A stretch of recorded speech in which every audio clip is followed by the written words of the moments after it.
Someone asked, what are the advantages of being a ground staff agent compared to a flight attendant? First of all, let me say ground staff is a very broad department. Ground staff carries the ticketing, the check-in agent, the boarding agents, the cargo department, and that's baggage handlers, the dispatchers, the porters, the it's a whole department by itself. But I'm going to talk about the advantages of working on ground, because that's your question.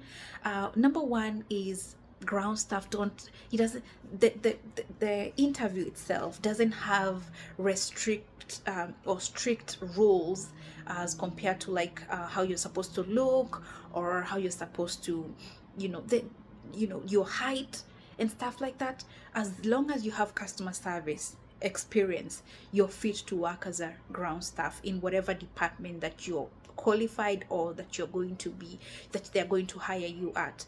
The good thing with this airline, the Gulf Airlines, they train you. So as long as you have any background customer service experience, maybe you've worked as a front desk in a hotel, maybe you worked as a waiter, maybe you worked as a as a teacher, those are all customer service. If you apply and they call you for an interview and you're qualified, whatever airline you apply for, they going to put you on a 1 month training where they're going to teach you how they want their job done and teach you the system and how you're supposed to do stuff. Okay.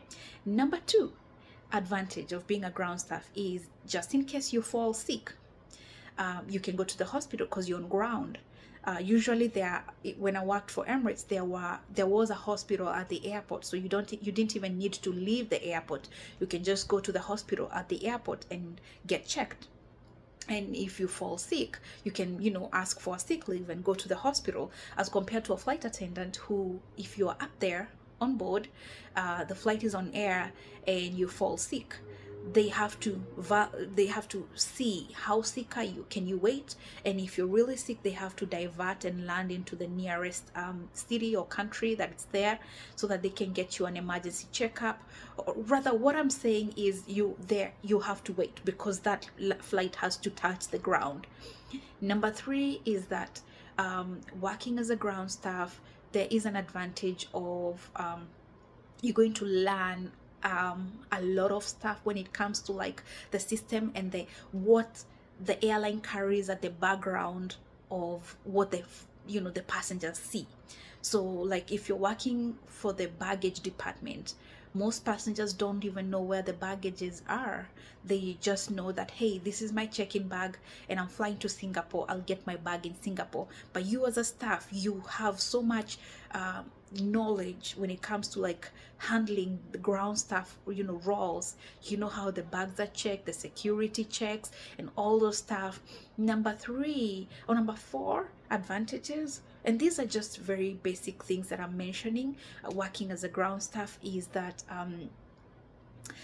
I think there is more advantage of growing as compared to like the cabin crew, because as you all know, ground staff is a broad department. For instance, let me take the check-in and the boarding department. Okay, if you're a check-in agent, chances of you growing quickly are higher to maybe a position like a senior airport service agent, then to a supervisor, probably to a duty officer.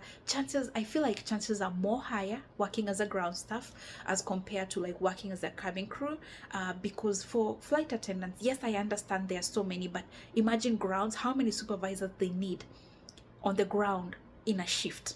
They need a lot. Every check-in area has to have a supervisor.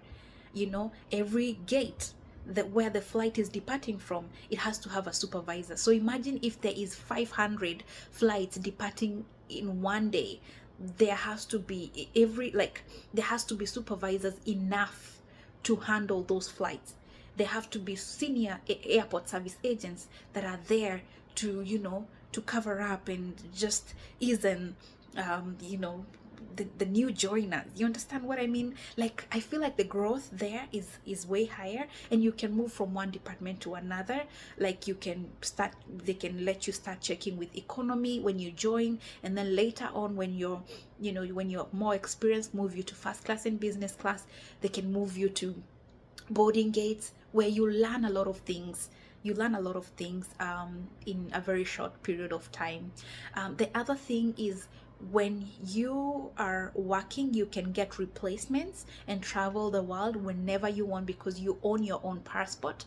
No one holds your passport when you work as a ground staff of Emirates, especially, because that's the one I know. We held our passport, so anytime we wanted to travel, we will just look for replacement and travel anytime.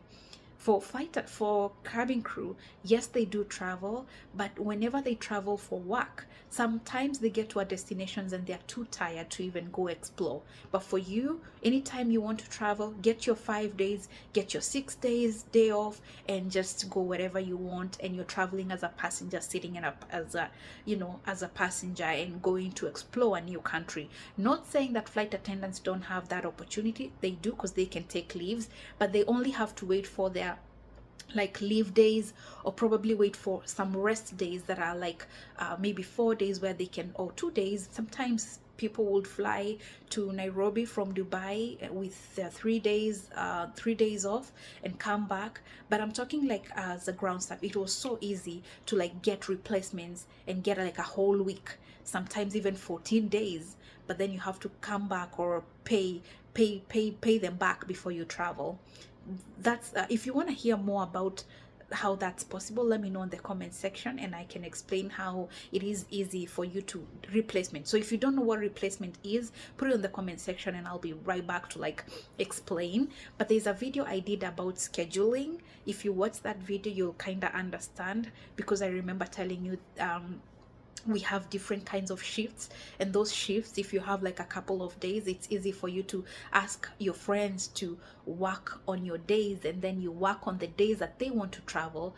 And you know, as soon as you get your days off and combine them with the ones that you're replacing each other, you have like an entire week or 2 weeks probably, and travel and go wherever you know you want to travel. And mark you, your salary doesn't change, because you're being paid salary. It's a basic salary. So if you sign your contract as, let's say, 4,500 as your monthly salary, if you travel 2 weeks in a month, your salary will still be the same. Okay,